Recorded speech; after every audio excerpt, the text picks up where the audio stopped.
Okay, Soy, welcome back! Gawa tayo ng mabilis na merienda.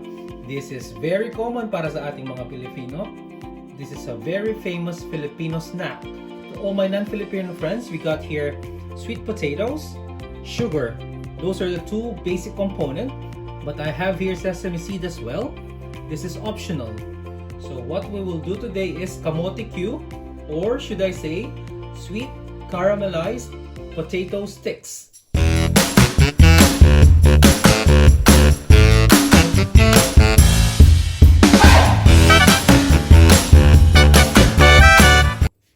So I start with chopping the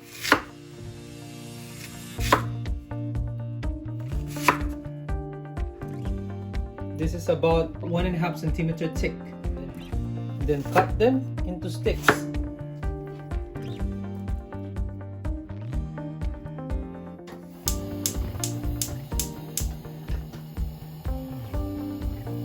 When the wok is hot, pour oil.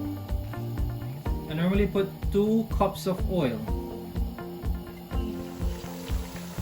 Once the oil is hot, you put your potatoes slowly and then cook them for a few minutes. Make sure you stir them so that it will be equally cooked on all sides. When I was young, I used to buy this. It's cool. This is very popular in the Philippines. We call it Kamote Q. It's normally served in a stick, like this picture. I like cutting it like this, not the traditional cut, para well-coated siya ng sugar, mas masarap. So you can tell when it's cooked, when the skin looks like this, Soy. So this is roughly 4 to 5 minutes, high fire, Soy. Let's turn off the fire. And then what I will do next is drain the oil. And then we will caramelize sugar for the final touch. And then what I will do next is remove some of the oil.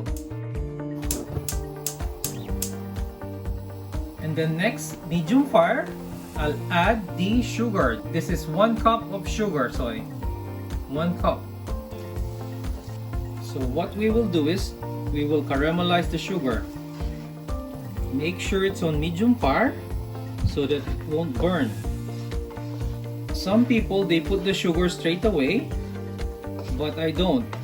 I don't want the fries to look like this, where you can see sugar granules sticking on the fries.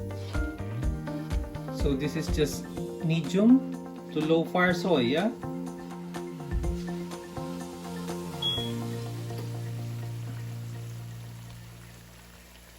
That's it, Soy. Done.